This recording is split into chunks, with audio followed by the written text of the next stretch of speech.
Në një kohë kur lindja e mesme përballej me kërcënimin e një lufte të re mes Iranit dhe Izraelit, Ivana Trump dhe Jared Kushner zgjodhen Shqipërinë si vendin e qetësisë përballë stuhisë. Fotot e çiftit nga Bregdeti i Florës teksa shohin natyrën dhe ushqimin mesdhetar bën xhirën e Reddit, por përsëri, pas këtij udhëtimi fshihet një projekt shumë më i madh, ishulli i Sazanit.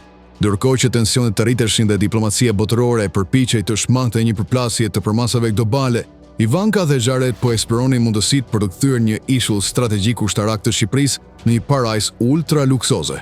Me investim të parashikuar që shkon për te $1 miliard, projekti synon të transformojë Sazanin në një destinacion për më të pasurit e botës, me spa, yoga në natyrë dhe restorante larg çdo ndërhyrje publike. Në këtë panoramë heshtja e autoriteteve shqiptare bie në sy. Nuk ka transparencë mbi marrëveshjet, emrat e përfshira apo ndikimin afatgjat në mjedis, kulturë dhe sovranitet. E vetme gjë e dukshme është se Sazani po e merr një identitet të ri nga ishulli i djallit tek ishulli i Trumpove. Për disa ky është një zhvillim i mirëpritur ekonomik, e për të tjerë një simbol i rrëshitjes drejt shitjes së territorit për interesa private.